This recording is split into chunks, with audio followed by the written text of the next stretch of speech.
E aí, já pensou em ganhar muito dinheiro com um canal de corte igual esse daqui que você está assistindo? No primeiro link da descrição temos um aulão para você que quer começar um canal de cortes e faturar muito aqui na internet. Também teremos planilhas que irão te ajudar na hora de organizar a produção do seu canal. Tá esperando o quê? Só conferir o primeiro link na descrição. Então conta pra gente, porque eu tô curioso pra saber, né? Como que era a sua vida antes, o que você fazia da vida, como é que você ganhou esse dinheiro aí em um ano? Top. Vamos lá, gente. Então, eu fui nascida e criada no Complexo do Salgueiro, que é uma das favelas mais perigosas do Rio de Janeiro, em São Gonçalo, tá? Não é no Rio, né? É do outro lado da ponte Rio-Niterói. E eu fui criada numa família muito simples. Meu pai e minha mãe não tinham muita condição financeira. Meu pai e minha mãe tiveram 7 filhos. A gente sempre teve, assim, aquela situação financeira bem apertada mesmo. E por diversas vezes, não tenho vergonha nenhuma de falar, pelo contrário, tenho muito orgulho da minha história. Eu sempre falo isso no meu Instagram. Eu acho que, de repente, se eu não tivesse passado por tudo que eu passei, eu não seria a pessoa que eu sou hoje, sabe? E várias vezes, né, meu pai, ele ia pro lixão pegar comida e várias coisas, eu ia junto, adorava, inclusive, montar na carroça e ir pro lixão. Porque naquela idade eu tinha 10, 12 anos, eu não tinha noção de nada, né? E como eles não tinham condições de dar nada pra gente, então a gente ir pra lá era um momento onde eu pegava coisa que a gente queria comer e meu pai e minha mãe não tinham condições de dar. Coisas simples, coisas baratas, mas meu pai e minha mãe não tinham condições. E até antes de tudo isso, e depois também na adolescência, meu pai ele sempre foi uma pessoa muito rígida.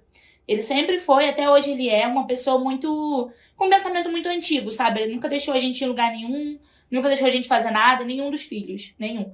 Pra você ter uma noção, as minhas irmãs, né, são 2 homens e 5 mulheres contando comigo. As minhas irmãs, todas elas casaram virgens na igreja. Uma casou, se eu não me engano, com 25 anos, virgem. E meu pai nunca levou ela no altar. Não me pergunte por quê. Nenhum. Ele é bem... com a cabeça bem difícil. E sempre foi muito rígido. Nunca deixou a gente ir na praia, cinema, festa de colégio, de amigos. É isso, pô, morar no Rio e na praia? É doideira, hein? Eu fui na praia a primeira vez, Mike, acho que eu tinha 16 ou 17 anos. Seu pai era modelo antigo mesmo. Total. Ele nunca deixou nada. Festa de aniversário do outro lado da rua ele não deixava fazer nada. Era realmente bem... Ele sempre falava que era por preocupação, por cuidado e tal. Mas a gente, criança, adolescente, a gente não entende isso, né? Então, enfim, cinema eu tinha 18 anos. Eu fui com meu primeiro namorado depois que saí de casa. Nunca tinha ido no cinema. Bem antigo. E como é que era a vida lá? Você falou que desde os 10 anos que ele ia no lixão, né? E Sim. Quando mudou, que ele parou de ir? Vocês pararam de ir lá? Então, eu não tenho uma memória muito 100% de tudo, mas eu acredito que quando eu tava com uns 14, 13 anos, a gente não ia mais, mas eu não me lembro o motivo. Na verdade, eu acho que era porque o lixão parou de funcionar.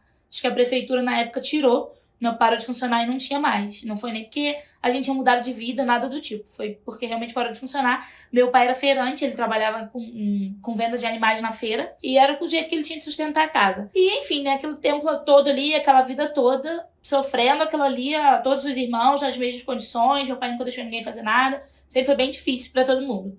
E quando eu fiz 18 anos, assim que eu fiz 18 anos, comecei a namorar, né? Primeiro namoradinho. Pro meu pai tudo era tarde. Aí eu cheguei em casa uma vez, por volta de umas 10 horas.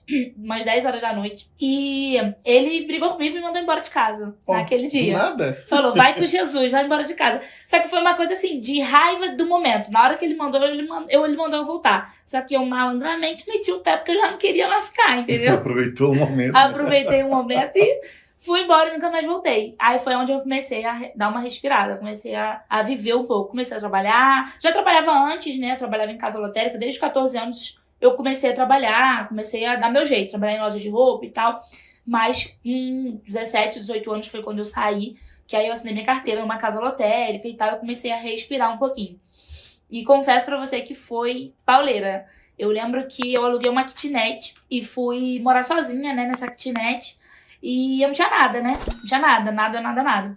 Só que eu sempre fui muito centrada no que eu queria, sabe? Eu sabia que ali era eu ou eu. Se eu não fizesse alguma coisa, eu ia voltar pra casa dele, ou, enfim, não sabia. Eu ia passar fome, ia passar necessidade. Aí o que eu pensava, né? Eu trabalhava dia e noite. Eu trabalhava de dia em casa lotérica e à noite eu trabalhava com evento. Trabalhava com festa, gerenciando evento. Não dormia, não, hein? Não dormia. Não sei nem o que é isso. Até hoje eu não durmo. E aí eu ficava ali o tempo todo trabalhando dia e noite. E eu pensava o seguinte, eu passava o mês inteiro trabalhando, chegava no final do mês, eu pagava as contas e sobrou 300, 400 reais, eu ia lá e comprava um móvel pra dentro de casa. Porque eu não tinha nada. Eu dormia no chão do papelão, do fogão que o meu, na época, né, namorado tinha me dado. Aí eu dormia no papelão ali, minha irmã tinha me dado um edredom, alguma coisa assim, era ali que eu dormia. Minha mãe tirou uma geladeira no cartão dela pra mim e eu tava vivendo ou sobrevivendo ali, né? E todos os meses que passavam eu não gastava dinheiro com nada, eu só trabalhava dia e noite pra mobiliar minha casa. A ponto da minha kitnet se tornar uma casinha de boneca. Todo mundo adorava pra minha casa porque era casinha de boneca. Porque eu fui muito centrada ali de mobiliar tudo, sabe? De deixar tudo direitinho. E aí depois depois de tudo que eu passei ali, aquela situação toda, eu me mudei para um apartamento maior, já não era mais uma kitnet. A minha irmã, uma das minhas irmãs que era casada, se divorciou, ela veio morar comigo. A gente ficou morando junto durante um tempo. E logo depois eu engravidei do meu atual, né, naquela época do meu namorado, eu engravidei. Tive meu filho hoje tem 5 anos, o Miguel, tem um filho de 5 anos. E confesso pra você que ele mudou totalmente o jogo inteiro da minha cabeça. Eu acho que hoje eu não teria R$1 na minha conta se não fosse o Miguel. Eu falo isso pras pessoas, assim, ele me transformou, sabe? Ele entrou assim na minha vida. Eu lembro quando eu descobri que eu tava grávida, eu achei inadmissível. Eu falei, Senhor Jesus, o que eu vou fazer agora da minha vida?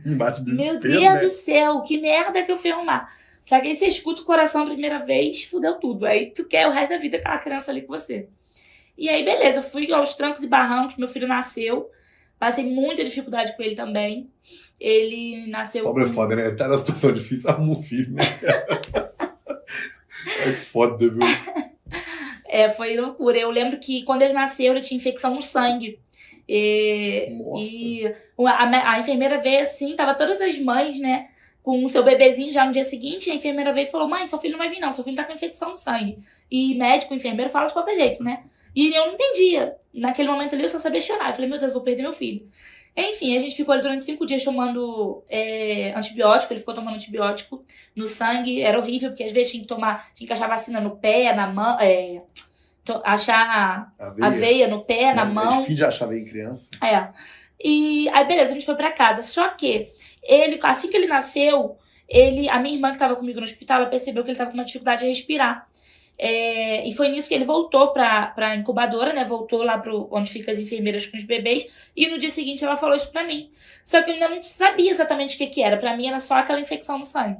E depois a gente descobriu que ele tinha dificuldade de respirar por conta dele ter ficado quase 43 semanas na minha barriga. Ele passou muito do tempo. E o certo é quanto tempo? 40 semanas. Aí passou 3, não, quase um Passou mês. quase 3 semanas.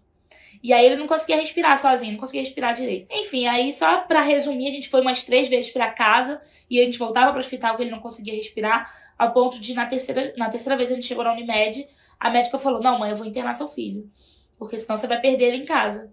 E eu ali desesperada. Nossa, só coração de parou uma dessa. Hein? Desesperada. Eu não tinha noção, sabe? Eu não conseguia. E como meu pai ele sempre foi desse jeito, eu não tinha nem a minha mãe perto de mim. Porque ele não deixava minha mãe ficar comigo. Ele achava que a gente tinha que ir pra casa dele, sabe? Minha mulher não tem que ir em lugar nenhum. Vocês têm que vir pra cá. Sendo que ele morando dentro do complexo de Salgueiro, não dá nem pra sair lá de dentro num desespero. Nunca quis sair de lá. Sempre morou lá dentro, nunca quis sair. Então era bem complicado.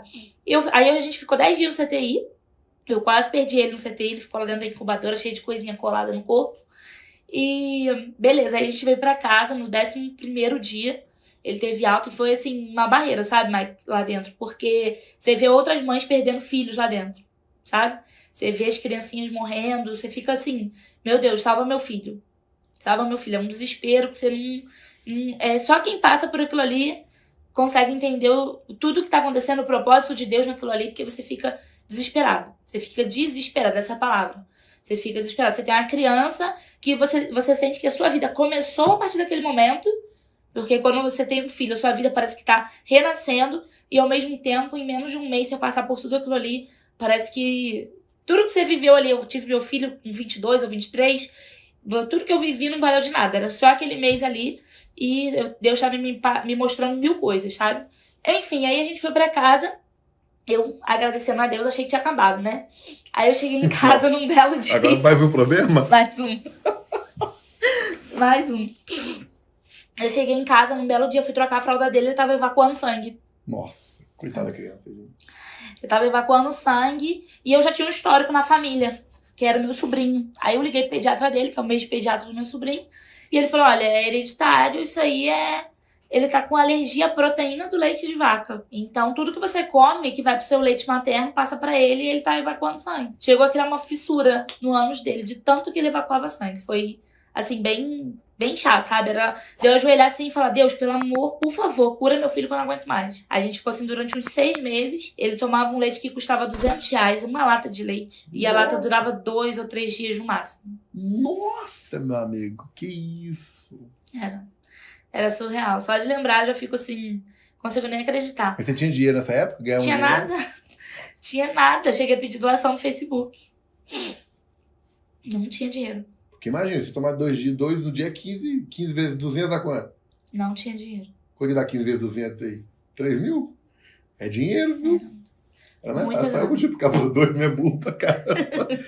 3 mil, pra quem não tinha dinheiro pra cuidar do filho, só de leite, eu vou te falar, viu? Acabava muito rápido. E aí, o que eu fiz? Eu tava sem trabalhar, né? Porque eu tava cuidando de filho. E nessa época, eu só trabalhava com evento. E quem trabalha com evento, dificilmente você tem uma carteira assinada, você tem uma estabilidade, né? Você trabalha, você recebe ali à Tem que noite. trabalhar todo dia pra poder ganhar dinheiro. Exato. Você recebeu ali, gerenciou um evento hoje, você recebe 200, 300 reais e pronto. E quando eu saí, não tinha dinheiro. E aí eu vivia de pedir doação, pedia familiar, pedia alguém. Você viveu o cúmulo, a miséria total, né? Porque lixão, problema de saúde, filho, hospital, não tinha dinheiro pra poder comprar, pedir negócio. Bom que você teve essa humildade de pedir ainda no Facebook ajuda do pessoal. O pessoal ajudava? Na verdade, assim, eu não tenho uma memória muito clara do quanto que eu divulguei isso. Foi até uma amiga que fez pra mim, na época, uma vaquinha online. Mas, assim, de pessoas que eu tenho uma consideração muito grande, que eu lembro que foi o Thiago e foi a Letícia. Eles me ajudaram demais, que eram pessoas próximas e entraram em contato comigo e me deram dinheiro cada um pra eu comprar uma lata de leite. E naquele momento, pra quem tem um filho que tem esse tipo de alergia, uma lata salvava a vida. Tipo assim, ó, meu filho tem mais 3 dias pra comer. Parece, né, surreal, mas era exatamente assim. Não, mais 3 dias eu consigo respirar pra me virar daqui 3 dias. Aí 6 meses depois ele melhorou? Então, eu cheguei a pegar esse leite pelo governo. Eu cheguei a entrar com uma ação, pegar pelo governo. Só que aí depois o governo começou a faltar e eu não conseguia pegar mais.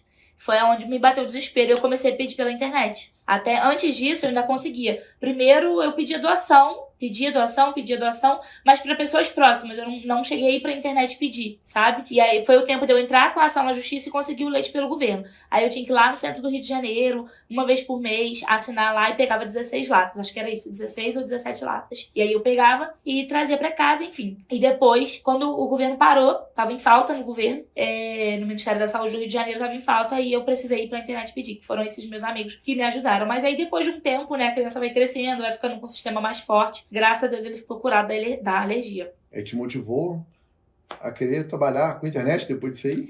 Então, depois, eu acho que ele ainda não tava bem distante, né? Meu filho acho que tinha 1 ano quando ele ficou curado. Mas aí depois eu voltei a trabalhar com evento e tal. Comecei a trabalhar com empréstimo consignado durante o dia. E aí veio a pandemia, né? Ano passado veio a pandemia. E eu tava trabalhando nos dois, com evento e com empréstimo consignado. Ah, você tem exatamente só 1 ano com marketing digital. 1 ano e 3 ou 4 meses. Nossa, a gente tinha mais tempo e começou a ganhar dinheiro de verdade desse 1 ano agora. Assim que eu comecei a trabalhar, eu vi um anúncio na internet, uma ex-participante do Big Brother Brasil, falando sobre as possibilidades do mercado digital. E assim como a maioria das pessoas, eu falei assim, que merda de golpe é esse?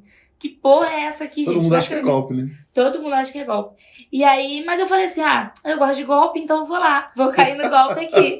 Eu lembro que eu cheguei pro meu noivo e falei assim, amor, você podia me emprestar seu cartão pra eu comprar um curso aqui, né?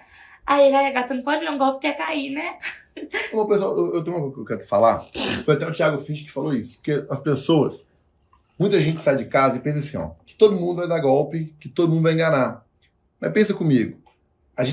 A pessoa tem que achar que é muito especial pra pensar que todo mundo quer enganar ela.